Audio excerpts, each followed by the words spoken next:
Esprit d'équipe.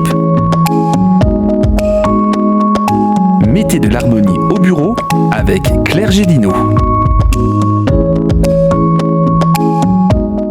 Bonjour, bienvenue dans Esprit d'équipe, le podcast qui explore ce qui rend le travail plus humain, plus efficace et surtout plus aligné avec chacun. Aujourd'hui, on va évoquer les talents. Alors, pas forcément les grandes qualités exceptionnelles qu'on admire de loin, mais nos talents à nous, nos talents naturels, ceux qu'on utilise parfois sans même s'en rendre compte et qui peuvent transformer notre rapport au travail. Et pour en parler, bien évidemment, comme chaque quinzaine, je suis en compagnie de Claire Gélineau. Je rappelle qu'elle est coach professionnelle, fondatrice du cabinet 1 et Pluriel à Breuil. Bonjour Claire. Bonjour Simon, bonjour à toutes et à tous. Oui, ce sujet me tient particulièrement à cœur parce que c'est souvent un vrai déclic pour les personnes que j'accompagne. Apprendre à travailler selon ses talents, c'est sortir de l'effort permanent pour retrouver de l'élan, de l'envie, de l'efficacité. Alors c'est vrai Claire qu'on n'est pas tous Léonard de Vinci ou bien Mozart. Alors de quoi on va parler exactement quand on parle de talent ici ? Oui, en effet, il faut préciser le sens de ce mot.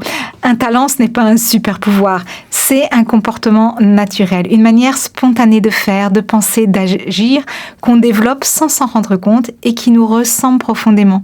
C'est quelque chose qui, quand on l'exerce, ne nous coûte pas d'énergie, mais au contraire va nous en donner, ça va nous ressourcer.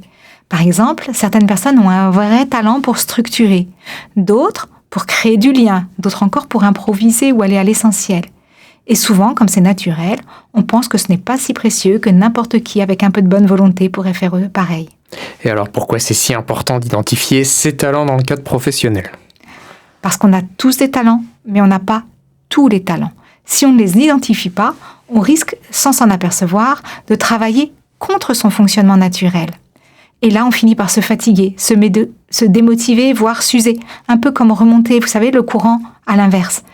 Quand on s'appuie sur ses talents, on est plus efficace, plus serein et souvent plus heureux. C'est pour cela que j'utilise régulièrement le profil talent en accompagnement. Il permet d'identifier clairement ce qui nous ressource, ce qui nous vide et comment nos préférences comportementales s'expriment dans notre métier. On y voit plus clair sur ce qui nous va et sur ce qui nous coûte. Bon, alors une fois qu'on connaît ces talents, comment on peut les utiliser pour adapter son travail ?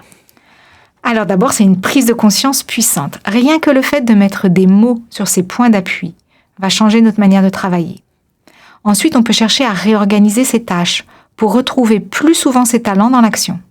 Par exemple, si j'ai un talent pour créer du lien, comment puis-je prendre un rôle plus relationnel dans mon équipe ? Si je suis naturellement dans l'analyse, comment intégrer cette force dans mes missions ? Et si certains aspects de mon poste sont loin de mes talents, je peux me demander comment puis-je m'y prendre différemment ? Ou qui autour de moi aurait ce talent-là ? À qui puis-je déléguer ? On a parlé la dernière fois qu'on s'est vu dans ce podcast de flow, c'était F-L-O-W. Est-ce que ça a un lien ? Complètement. Le flow, c'est cet état de concentration et d'engagement intense. C'est souvent un indicateur qu'on est en train d'activer un ou plusieurs de ses talents. C'est fluide, satisfaisant, énergisant. Donc repérer ses propres moments de flow, c'est aussi un bon moyen de détecter ces zones de talent et inversement. Et dans une équipe, qu'est-ce que ça va changer si tout le monde connaît ses talents ? C'est un vrai levier d'efficacité collective. Quand on connaît les talents de chacun, on peut mieux répartir les rôles, valoriser les complémentarités, éviter certaines tensions et ça renforce la confiance. Et puis pour un manager, c'est essentiel. Plutôt que de vouloir faire entrer tout le monde dans le même moule, on peut faire grandir les personnes à partir de ce qu'elles ont déjà naturellement. C'est très bien d'avoir tout ça en tête, Claire. Un dernier mot pour nos auditeurs, peut-être ? Oui, si vous avez parfois l'impression que certaines tâches vous pèsent, que votre travail vous fatigue plus qu'il ne vous porte, prenez un temps pour vous demander « Quand suis-je vraiment dans mon élément ? Qu'est-ce que je fais naturellement bien, sans effort ?» Ce sont peut-être vos talents. Et les reconnaître, c'est déjà commencer à les mettre au service d'un travail plus vivant, plus durable et plus aligné avec qui vous êtes. Merci Claire et merci à vous toutes et tous pour votre écoute parce qu'on clôture ici ce podcast Esprit d'équipe. Je vous le rappelle, ensemble, à travers tous ces différents épisodes, on a exploré 1000 façons de mieux vivre le travail tous ensemble. Et vous pouvez retrouver sur notre site les 20 chroniques qu'on a enregistrées en compagnie de Claire Gélineau, coach professionnel. Claire, merci pour le temps que vous avez passé sur cette antenne. Merci de nous avoir donné toutes ces informations. Puis merci pour vos apports. Merci beaucoup, Simon. C'était vraiment un plaisir.